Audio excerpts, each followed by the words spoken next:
Here are 5 garage sale finds that made people rich. Number 5. Faberge Egg. When a metal dealer from the Midwest saw a golden egg for sale at a flea market, he decided to buy it for $14,000 with the intent to sell it on for a small profit. He had noticed it contained a Vacheron Constantin watch, which he felt added value, but he wasn't able to find any interested buyers.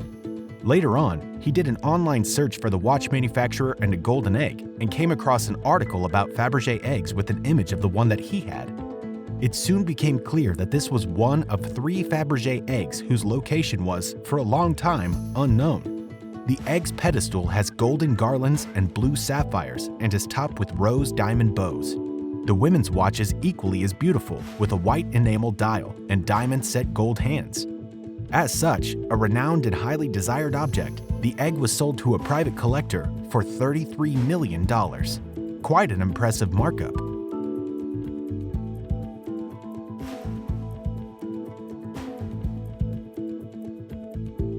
Number 4. Antique Bowl. In the summer of 2007, a collector in New York State bought a small bowl in a tag sale for $3. They took it home and displayed it in their living room for a few years, with no idea how important a treasure they had found. Eventually, they decided to get it examined after being encouraged to do so by a family friend, and soon find out that their seemingly unremarkable white bowl was actually more than 1,000 years old, and potentially very valuable. It was a Ding bowl and was created during the Northern Song dynasty in China. Said to be a remarkable and exceptionally beautiful example of pottery for the time, its value was initially estimated between $200,000 and $300,000. When the 5-inch wide bowl was put up for auction, though, it far exceeded the estimates and sold for just over $2.2 million, following a battle between 4 interested parties. Number 3. Andy Warhol sketch. Andy Warhol was renowned for his pop art, most famously the Campbell's soup cans and Marilyn diptych. So when a businessman from England was offered a Warhol sketch for just $5 at a Las Vegas garage sale, he couldn't resist. He himself admits that he wasn't convinced by the claims, but he liked the image of the singer Rudy Vallée, and there was something about the story from the seller, whose aunt supposedly watched over Warhol when he was young, that appealed to him so much, so he bought the sketch. To his amazement, when he got home and was reframing it, he found Warhol's signature on the back, and that's where things got really interesting.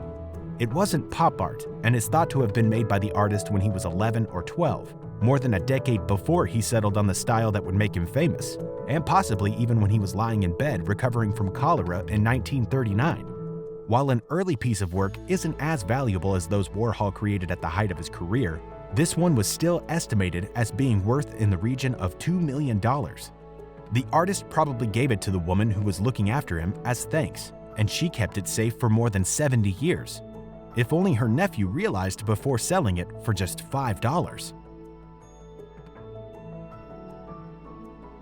Number 2. The Declaration of Independence. On the 4th of July, 1776, the Declaration of Independence, the most important document in U.S. history, was signed. And that night, as many as 200 reproductions were made by John Dunlap of Philadelphia. Known as the Dunlap Broadsides, they were ordered by Congress and are seen by many as being official documents, along with the original one that was signed by Congress.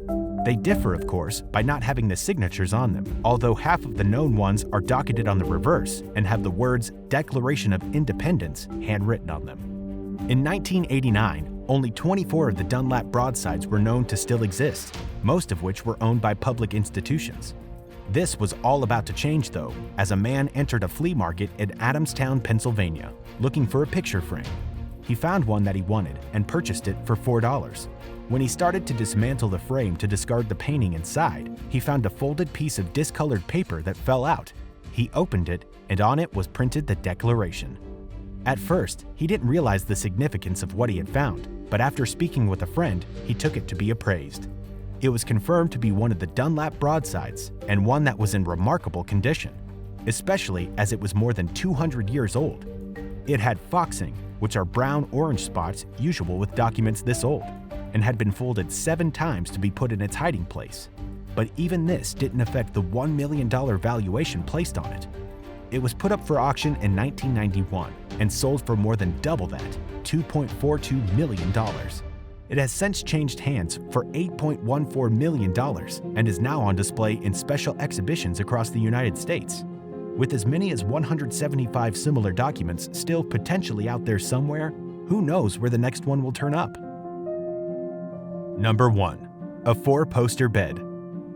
In 2010, the Redland House Hotel in the town of Chester in the UK was undergoing restoration and made their unwanted furniture available to any locals looking to pick up a bargain. One piece in particular was a four-poster bed, which was quickly snapped up by the local auctioneers. They sold it as a 19th century Gothic revival for $2,700. But this turned out to be a big mistake. The new owner decided to investigate the origins of the bed. It had been in the hotel for 15 years, but it was truly remarkable in design. There were carvings underneath the varnish, including an inscription from the Matthew Bible of 1537, which said, "The stinge of death is sin. The strength of sin is the law," and images that appeared to depict King Henry VII and his wife as Adam and Eve, and as Jesus and Mary, surrounded by symbols of fertility like acorns, grapes, and strawberries. Following a hunch, tests were conducted on the bed, and it was found to have been made from European oak, and a subspecies similar to those that were often imported by the wealthiest members of medieval society. The final piece of evidence to be found was a DNA sample that matched Henry VII himself, leading researchers to conclude that this bed was made for the Painted Chamber in Westminster Palace for the day of his wedding at nearby Westminster Abbey on January 18, 1486. Its significance goes a step further, as this is quite likely to be the place where Henry VIII, one of the most well-known English kings, was conceived. As such, a unique part of English history, and one that's a great example of the craftsmanship from the time, the four-poster bed has been valued at almost $25 million. Probably the most expensive bed in the world, and unbelievable considering it was virtually given away by the hotel that had previously owned it.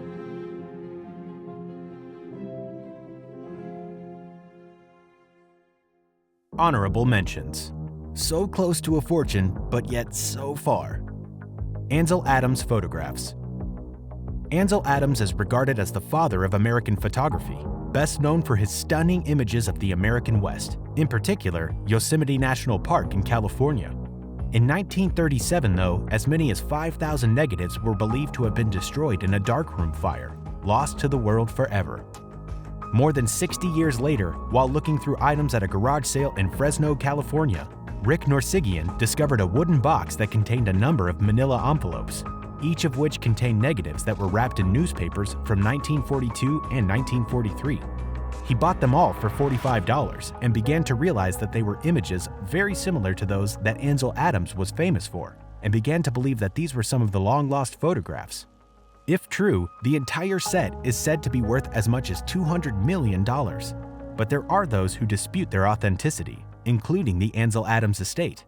It's since been found that the images were indeed taken by someone else completely, but Norsigian was still able to make a return on his purchase. While the origin of the images was uncertain, he sold numerous prints for $7,500 each. Palmer Oil Company stock certificate.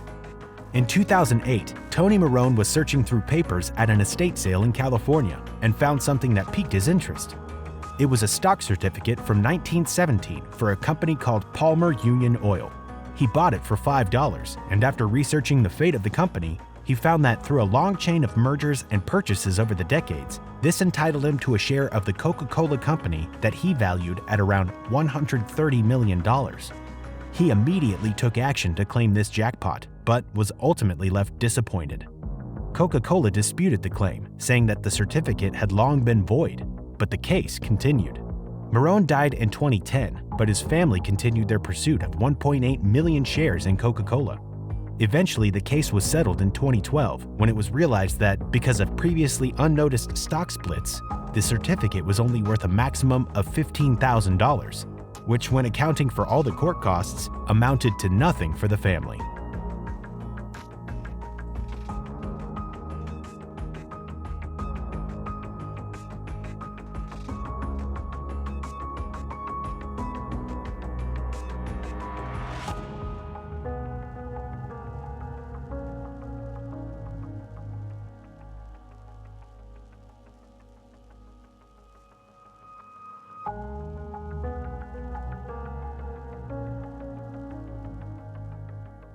I hope you all enjoyed today's video, narrated by Zach this time. Be sure to subscribe for more and check out some of our recent uploads.